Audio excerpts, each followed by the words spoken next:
is it allowed to kiss one's wife while fasting? And does kissing have any effect on one's fast? Can a husband kiss his wife during fasting? There's a hadith in Sahih Bukhari, volume number 3, hadith number 1927.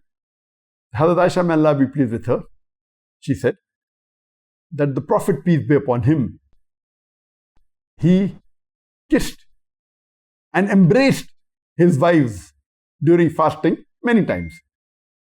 And he had more control over his desires than any one of you. That means kissing and embracing your wife during fasting is accepted, is permitted, as long as you can control your desire.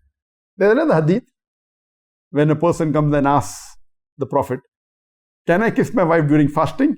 The Prophet says yes. Another person comes and asks the Prophet, can I kiss my wife while fasting? He says no. So the Sahabas asked me, the first person you said yes, the second you said no, why?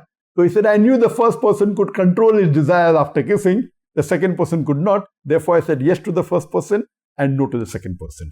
That means you are allowed to kiss your wife and embrace your wife during fasting as long as you can control your desires and do not go ahead and do anything which will break the fast. You do not commit any act which are fast breakers. If you have control, you can kiss your wife and even embrace her.